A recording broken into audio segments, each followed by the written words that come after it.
Rupiah menguat di 0,31% di level 16.545 per dolar Amerika.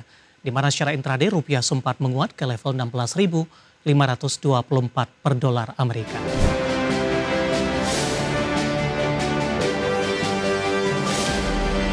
Beralih ke informasi indikator perdagangan lainnya pemirsa, di mana nilai tukar rupiah cenderung menguat meskipun indeks dolar Amerika Serikat juga menguat dibayangi sentimen shutdown pemerintah Amerika Serikat.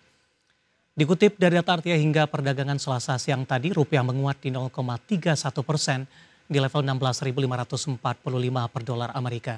Di mana secara intraday rupiah sempat menguat ke level 16.524 per dolar Amerika. Sebelumnya mata uang rupiah dibuka melemah tipis di 0,06% di 16.560 per dolar Amerika Serikat di perdagangan Selasa pagi tadi. Rupiah tetap menguat meskipun indeks dolar Amerika di Selasa pagi masih menguat di 0,10% di 98,20. Di perdagangan Senin, indeks dolar Amerika juga ditutup menguat di 0,39% di level 98,108 ke level tertinggi dalam sepekan terakhir pemirsa. Keperkasaan dolar Amerika berlanjut meski ada sentimen negatif penutupan sementara pemerintahan Amerika Serikat yang sudah memasuki hari ke-7. Kita akan update seperti apa pergerakan nilai tukar rupiah dengan pergerakan beberapa mata uang utama lainnya. Dapat Anda saksikan grafis di layar televisi Anda pemirsa. Pergerakan nilai tukar rupiah terhadap dolar Amerika Serikat di 16.550 rupiah. Update sebelum penutupan, ketika pasca penutupan berdasarkan data RTI di 16.545 menguat di 0,31%. Kita beralih ke pergerakan rupiah terhadap euro di 19.357 rupiah, pound sterling di 22.245 rupiah, kemudian terhadap yen Jepang di 109,86 rupiah. Kita beralih ke informasi komoditas pemirsa. Harga batubara turun di perdagangan awal pekan di Senin waktu setempat terdampak kelebihan pasokan. Harga emas kembali melonjak ke level tertinggi dan mendekati level $4.000 Amerika per troy ounce. Sementara harga minyak mentah stabil seiring pelaku pasar mencermati keputusan peningkatan produksi A+. Harga batubara turun di perdagangan Senin waktu setempat. Dikutip dari Bloomberg, harga batubara di pasar es Newcastle untuk kontrak pengiriman November ditutup di level $104,75 Amerika per ton atau melemah 0,24% dan menjadi level terendah sejak 24 September 2025. Sepanjang harga batubara ambruk lebih dari 16%, faktor utama yang menyebabkan kejatuhan harga batubara adalah pasokan melimpah. Di Januari hingga Agustus, produksi batubara thermal di Cina naik 3% year on year. Di Indonesia, produksi batubara pada akhir 2025 diperkirakan mencapai target di 735 juta ton.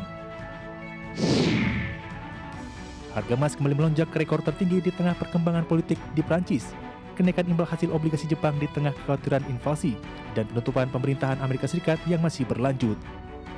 Mengutip Refinitiv, harga emas di Senin ditutup di level $3.960,41 Amerika per troy ounce atau melesat 1,92% dan mencatatkan level penutupan tertinggi sepanjang masa. Di Selasa pagi, harga emas melemah 0,14% di level $3.968,29 Amerika per troy ounce.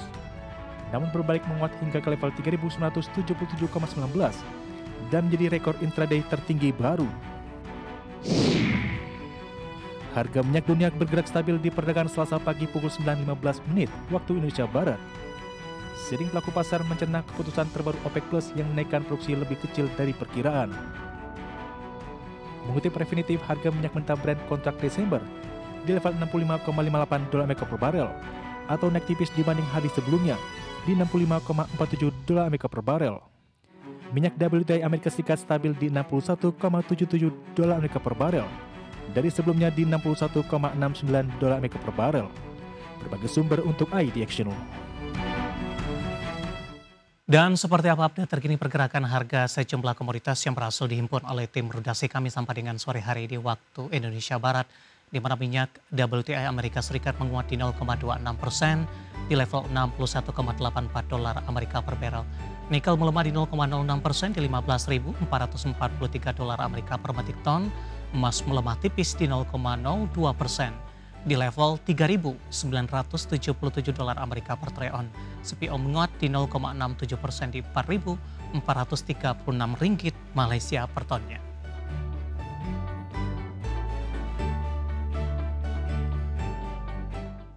Dan selanjutnya kita coba simak beberapa sentimen yang berkembang di sepanjang perdagangan hari ini yang berhasil dihimpun oleh tim redaksi kami dan diproyeksikan akan mempengaruhi pergerakan indeks harga saham gabungan, baik dari sisi domestik maupun internasional. Informasinya apa saja? Mari kita coba simak rangkumannya berikut ini. Presiden Amerika Serikat Donald Trump mengatakan bersedia bernegosiasi dengan Partai Demokrat mengenai subsidi layanan kesehatan, langkah yang dapat membuka jalan untuk mengakhiri penutupan sebagian pemerintahan federal yang telah masuki minggu kedua. Trump mengakui belum ada tekanan politik yang cukup terhadap kedua pihak untuk segera mengakhiri kebuntuan. Namun Trump beri sinyal bahwa banyak hal baik bisa terjadi dalam waktu dekat. Pernyataan tersebut terlihat sebagai perubahan sikap dari Gedung Putih dan Partai Republik yang sebelumnya bersikeras bahwa Partai Demokrat harus terlebih dahulu menyetujui pembukaan kembali pemerintahan. Gubernur Federal Reserve Bank Kansas City, Jeff Schmidt menegaskan Bank Sentral Amerika Serikat masih perlu terus menekan laju inflasi yang hingga kini tetap tinggi. Dengan inflasi yang masih terlalu tinggi, kebijakan moneter perlu menahan laju pertumbuhan permintaan agar ada ruang bagi sisi penawaran untuk tumbuh dan merendahkan tekanan harga dalam perekonomian. Schmidt menambahkan bahwa suku bunga saat ini masih sedikit bersifat restriktif. Meski demikian, Schmidt juga mengisyaratkan bahwa The Fed mungkin tidak perlu kembali memangkas suku bunga dalam waktu dekat, mengingat inflasi masih bertahan di level tinggi.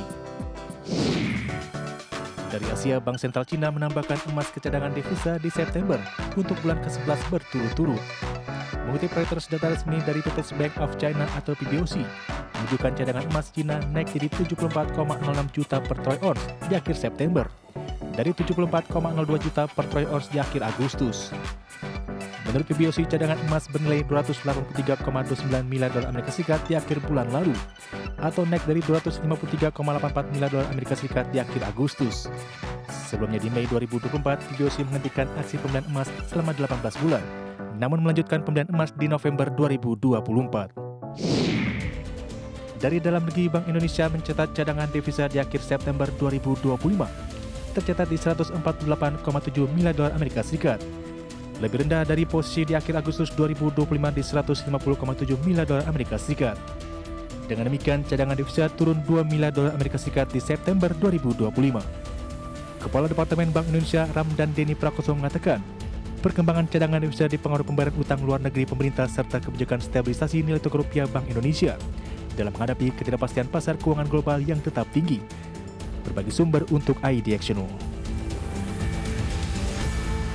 Pemirsa, saya akan coba sampaikan update pergerakan indeks harga saham gabungan di 30 menit jelang penutupan perdagangan di sesi kedua hari ini. Seperti yang kami informasikan sebelumnya, di 30 menit jelang penutupan, penguatan indeks harga saham gabungan terpangkas menguat di 0,30% di level 8.165,218. Secara teknikal, pola pergerakan indeks harga saham gabungan hampir sama dengan pola pergerakan di perdagangan Senin awal pekan, di mana menguat di zona hijau pada pagi tadi di 8.182. Kemudian beberapa menit pasca pembukaan, indeks harga saham gabungan ini mengalami penguatan signifikan menembus ke level intraday tertinggi di sepanjang masa di 8.217,040. Namun pasca menyentuh ke level ini, penguatan lebih ke arah terpangkas dengan menyentuh intraday terendah hari ini di 8.154,361. Kemudian indeks harga saham gabungan masih melanjutkan penguatan di tengah asing kembali masuk ke pasar saham domestik. Data harian per Senin 2 triliun rupiah. Kemudian rotasi sektoral tampaknya terjadi ketika sebelumnya indeks harga saham gabungan ditopang oleh saham-saham perbankan big cap ketika menembus level tertinggi dan asing masif melakukan. Namun di perdagangan Senin, saham-saham konglomerasi menjadi sasaran utama terutama dari saham-saham grup Prayogo Pangestu. Perdagangan Senin sudah mengalami penguatan signifikan. Di perdagangan hari ini, beberapa saham grup Prayogo Pangestu masih melanjutkan penguatan.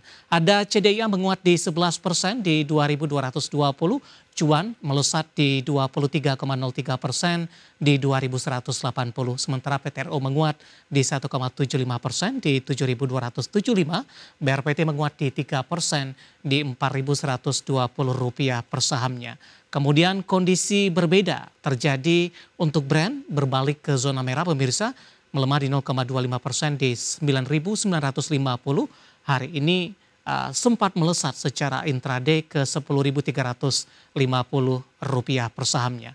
Kemudian penguatan hari ini juga ditopang oleh saham-saham perbankan big cap yang mencoba untuk bangkit. Ada BBRI menguat di 1,64% di 3.720. Kemudian BBCA menguat di 1% di 7.575. BMRI menguat terbatas di 0,47% di 4.280. Sementara BBNI hari ini berbalik melemah ke 3.990 setelah menguat intraday hari ini ke 4.040 rupiah per sahamnya. Kemudian beberapa saham lain yang hari ini ikut menjadi penopang, ada TINS hari ini kembali melesat di 16% pemirsa di 2.650. Sebelumnya disuspend oleh Bursa Efek Indonesia. Senin sudah dibuka, kemudian sentimen positif terkait juga dengan penyerahan beberapa aset dari emiten timah ilegal di beberapa daerah Indonesia ternyata memberikan sambutan positif terhadap TINS yang hari ini kembali melaju kencang dan sudah menembus ke level intraday tertingginya di sepanjang masa untuk TINS. Kemudian beberapa saham lainnya, Wi-Fi hari ini masih melanjutkan penguatan dari teknologi di Rp3.400 per saham. Medco melesat di 4%, sementara Dewa melesat di 7% dan SSIA hari ini melesat di 13%. Updatean pergerakan indeks harga saham gabungan di 30 menit jelang penutupan perdagangan di sesi kedua hari ini dan semoga bisa menjadi salah satu referensi untuk Anda.